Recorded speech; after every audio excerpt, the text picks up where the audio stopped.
Hello, everyone. This is Whitney Will from Starhearth Astrology, and I am here for a check-in, a little connection around the coming new moon to check in with the astral weather. I am recording this on Monday, the 28th of October, and we are dropping all week to the new moon on Friday. This is the last week before the presidential election in the US, and things are so intense.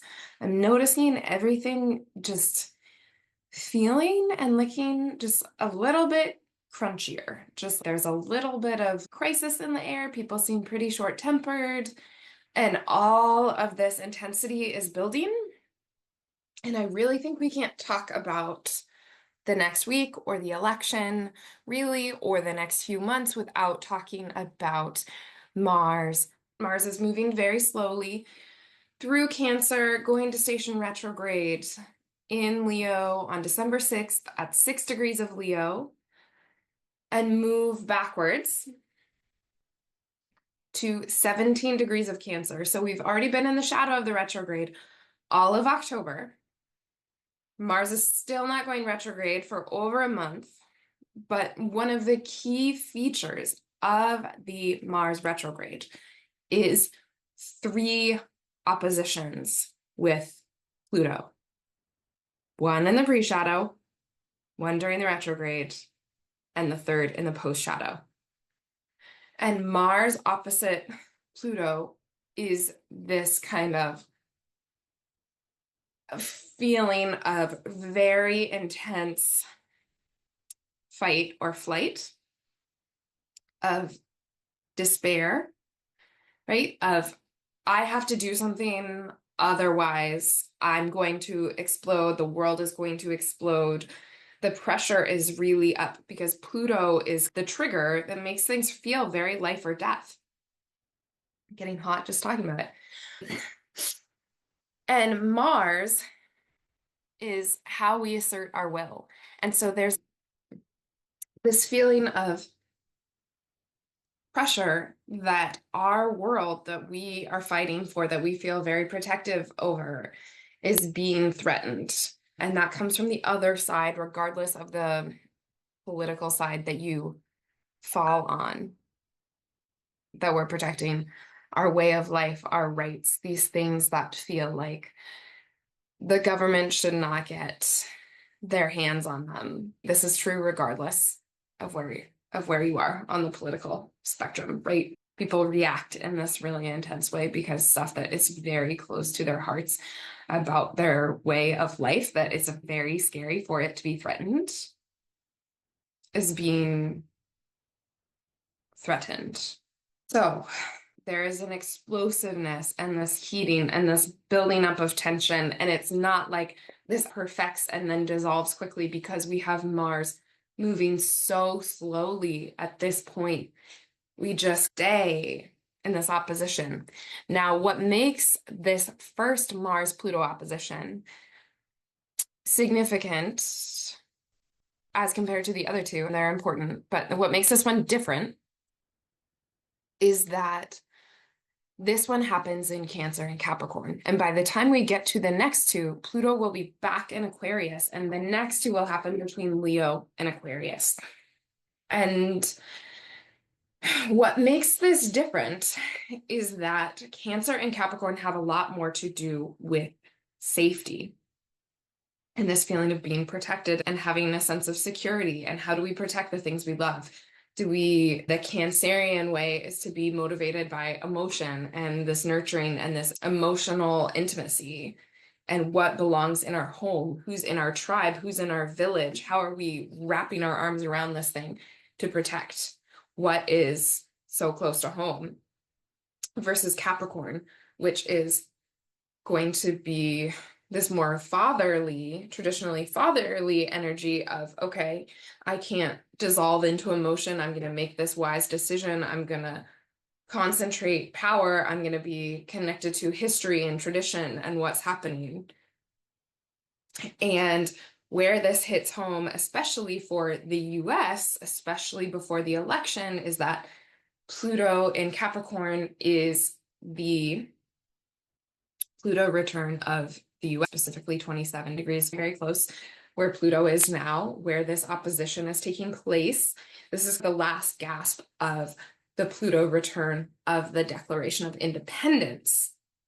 Now, when we're talking about what is happening with democracy and the fate of democracy, Pluto in Aquarius is the Pluto return of the Constitution and the Bill of Rights and what that looks like and who gets to say what that means, because so many things at the core of our democracy are being threatened. So we're seeing whether the Constitution is going to hold up. And that will be a larger story arc that's not going to be decided in Mars retrograde, but we are going to get some peeks at what all of that is looking like. So, big tension this week leading into next week. But that's not all that's going on. So there's a bunch of aspects this week. I'm thinking of this week in many ways as Mercury week, at least the bulk of it. We get some other planets making big transits by the end of the week, and I will talk about the new moon, but let's just ground into Monday. So Monday opened with Mars trining Neptune. So that can be going on a crusade, on a holy mission, especially in the water signs, is this kind of pull, this heartfelt pull towards this thing. So from Monday at 2 a.m. until Friday at 6 a.m., we are in the balsamic phase of the moon. We are at the end of this very long lunar month, right? We've had a couple big months with eclipse season, with a very complicated Aries full moon. So this is the end of the lunar month that began with the October 2nd solar eclipse in Libra, right? Now we're finally into new territory, and it is not uncomplicated territory, but it is not the same. So we are wrapping things up. It can be a powerful time to reflect, a time to rest if you can, because the next month is going to ask a lot of us. Think back to a month ago in terms of everything that has happened in your life. And if you journal, looking back to that, honoring the story as it unfolds, it's a big journey that we're on. Monday, we slip into the balsamic phase of the moon, and then Mars trines Neptune, and then Venus squares Saturn. And Venus squaring Saturn is asking, what do you care about? Venus with her ideals coming into this tension with Saturn casting doubt in reality. Now, this is a kind of sobering moment, a kind of, okay, what do we really care about doing right here? What's possible to be doing? And it's also a moment of shift. So this might be a moment of realizing, okay, I did as much as I could do in this area, or I thought I could make this work. I thought I could do this, and maybe it's a moment to double down and stand up for what I believe in, even if it's not going to win me any favors, even if this is all we get. This is also the moment that Venus passes that square with Saturn. And ever since she entered Sagittarius, she's been building up to the square with Saturn, this kind of harsh, killjoy, wet blanket aspect.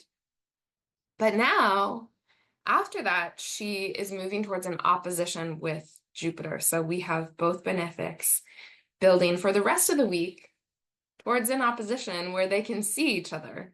It's really probably the most positive, one of the most positive transits we've had in the last little bit, but it coincides with that Mars-Pluto opposition. So you get the best stuff and the most complicated stuff.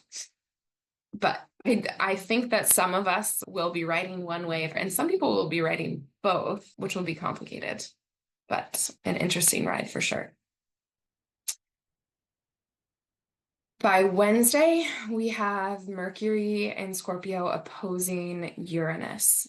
And this might be a shocking revelation of something, some secret told, some download of your intuition, flashing clarity into your mind on Mercury Day, on Wednesday, right?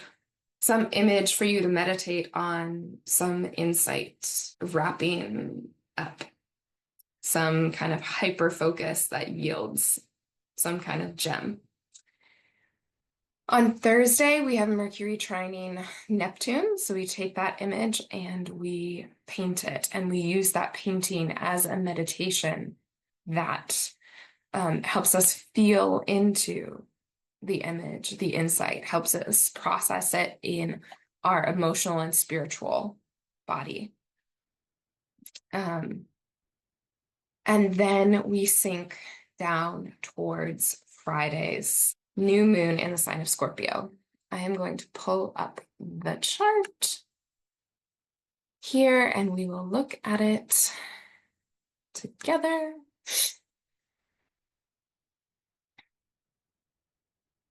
Here is the chart of the new moon in Scorpio. We can see the sun and the moon together at 9 degrees and 35 arc minutes of Scorpio.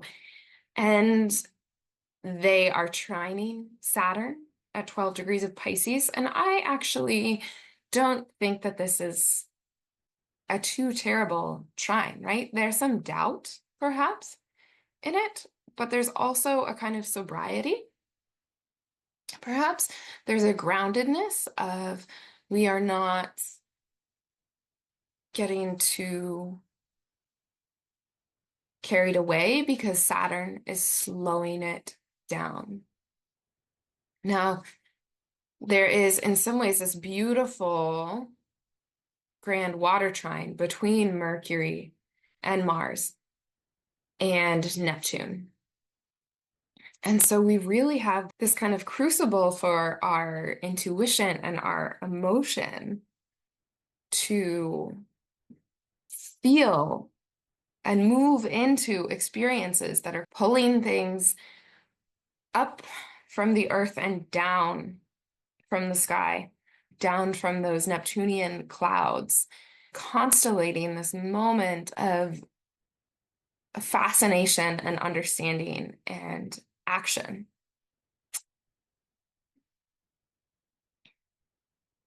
The whole thing is complicated by the Mars-Pluto opposition. And Mars, as the traditional ruler of Scorpio, is ruling over this lunation in the sign of its fall, opposite Pluto. And as the new moon is an opening of the lunar month, what we really have is a view out of this month, which will be a month of extremes, of extreme action, of extreme emotion, of extreme fear, of extreme defensiveness. And I don't say all of this to be predicting doom and to be all doom and gloom, but to know, to have our eyes open, to have our weather report. We are going to need to hold our own equilibrium through this to understand that we are going to see a very polarized nation and an increasingly polarized world be reacting very strongly to whatever happens in the US presidential election. And that is not going to be uncomplicated. And their opposition also happens at the anaretic degree, at 29 degrees, the very last degree of a sign. And the last degree of the sign is filled with panic. Because it's the 11th hour of whatever was happening in that sign. And so it can look desperate and it can be extreme. So you're adding an extreme degree to an already extreme aspect, right? that is mirroring a very tense situation, right? I'm not predicting this necessarily just from the astrology. You can feel it in the air. And it's knowing and being able to hold that. And with the amount of water in this chart, the emotions of this space are going to be churning. And that's part of what we have. If you use the Sibley chart, which is the birth chart for the United States that is based on the Declaration of Independence, it is a Sagittarius rising chart, which means Scorpio is the 12th house, which means that is the place that we put things that we are ashamed of, that we try to pretend do not exist. And so a new moon in that space can show us a different side of the nation, right? And because our elections are always in Scorpio season, this is not something that we've never experienced before. I myself learned a tremendous amount and had my eyes opened in a totally different way in the wake of the 2016 election and saw so many ways that I had been blind as a citizen, as a person who had missed a whole bunch. And we'll see that regardless of what happens. Now, we also have this kind of protective factor over this new moon, which is we get captured in our ingress into the month. Venus approaching her opposition with Jupiter, where they can see each other. We have the two benefics in full view of each other in communication. We have Venus in Jupiter's sign. She has passed that square to Saturn. So she is free to relate to Jupiter wholly of her own accord. And they are looking for positive alternatives. They are communicating, they are connecting, they are organizing around what matters to them. So I think you will see a lot of connection, a lot of organizing on social media. I think it will be very confusing in terms of trying to sort through fake news and stuff. And that can be part of it. It's going to be flooded with ideas, but many of them will be about connecting and organizing. Complicated month ahead. Now, when we look at the weekend, this weekend, we will have the moon moving through Scorpio until the end of Saturday night. We will have Mercury trining Mars on Saturday, Mercury sextiling Pluto, and then Mercury moving into Sagittarius. Mercury takes the kind of final downloads from this opposition, is studying it, is really connecting to the intention, but then Mercury moves into Sag. And Mercury is doing more organizing, is doing more proselytizing in Sagittarius, is getting its point across rather than burrowing into the research, kind of suspicious. On Sunday, that Mars-Pluto opposition perfects early in the morning, and a few hours after it, the Venus-Jupiter opposition perfects. Got this very complicated, tense aspect. And then we also have Venus and Jupiter connecting and trying to make the best of it. And because these two things are not in relationship to each other, they can't see each other by a major harmonic aspect. It's almost like they are, yeah, it's not like the good guys are fighting the bad guys. It's like Mars and Pluto are bringing up the shadow and the monsters and the fear and the pressure to take action, and Venus and Jupiter are simultaneously connecting you and the people you know to the things that you care about, and all of that is happening at the same time. Then, by the end of the night, and here's a kind of crescendo, Mars moves into Leo. And now we have the warrior take up the sword, the heart of the lion, right? Mars becomes the warrior of the heart after looking into this mirror and facing the fear with Pluto. We end the weekend very impassioned. And then we move into next week with Monday. We have the sun trining Saturn, right? This kind of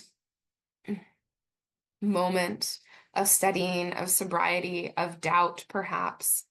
And then we have Tuesday, election day, where the moon moves into Capricorn and we move out of the new moon phase into the waxing crescent. Things begin to take shape. And the other thing that I want to point out about next week is that by Thursday, right? So it's really Wednesday night, Thursday morning. Mercury moves into the shadow of its retrogrades. And so if we think that the results of the election are going to be clear, right? Probably not. So we move into another space where Mercury is going to be moving forward in Sagittarius, questioning things, slowing down in preparation to station retrograde on November 25th. That's what we got. We're going to have to figure out a way to just do it all together.